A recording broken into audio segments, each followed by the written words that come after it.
आप संत रामपाल जी महाराज के पोते हैं, आप तो खुद परिवार से हैं।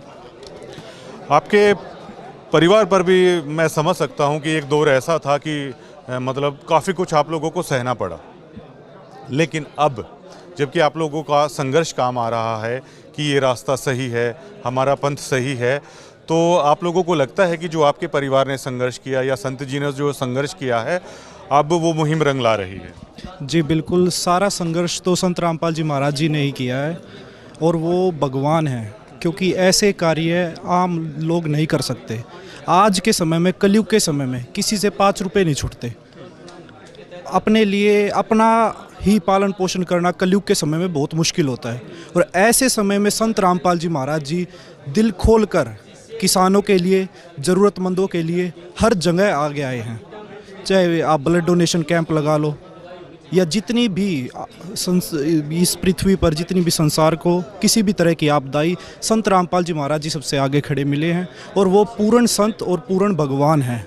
संत और सतगुरु में यही फ़र्क होता है, सतगुरु ही यही काम कर सकता है। आप परिवार से तो आपकी पर्सनल मुलाकात हो जाती होगी, शायद अन्य लोगों की नहीं होती है, तो अभी इस दरमियान आप उनसे मिले हैं, तो संत जी के क्या विचार थे इस मुहिम को लेकर?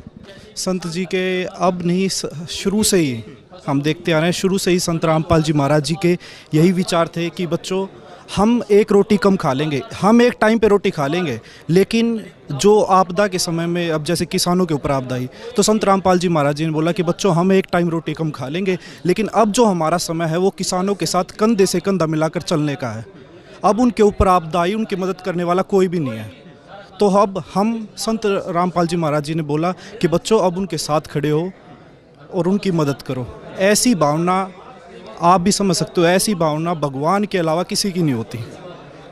यूथ को लेकर आप क्या कहना चाहेंगे? यूथ को मैं यही कहना चाहूँगा कि आप नशे पते सभी बुराइयों को छोड़कर एक धार्मिक मार्ग की ओर चलो। जैसे पहले समय था ना, सतयुग के समय में, ऐसे धार्मिक कार्यों की तरफ बढ़ो, आपके मन को शांति भी मिलेगी। ये गाने नाच गाने से, नशा करने से आप अपना शरीर खराब कर रहे हो, इससे अलावा आप कुछ नहीं कर रहे। आप धार्मिक कार्यों की तरफ बढ़ो, आपकी मन को भी शांति मिलेगी और भगवान में भी ध्यान दो। मैं बस यही प्रार्थना करना चाहूँगा। एक चीज़ मुझे आपसे भी जाननी है, आप उन्हें गुरु रूप में देखते हैं, अपने दादाजी के रूप में? दो चीज़ें हो जाती हैं। नहीं जी, हम उन्हें भगवान के रूप में देखते हैं। वो आपके उनका व्यवहार आपके साथ कैसा रहता है? शिष्य की जैसा रहता है या नहीं, बिल्कुल शिष्य जैसा ही व्यवहार रहता है। कल महम में बड़ा अच्छा सम्मान हुआ संत जी का, सोचा नहीं था कभी ऐसा होगा। जी बिल्कुल, संत रामपाल जी महाराज जी ने जो कार्य किए, इतने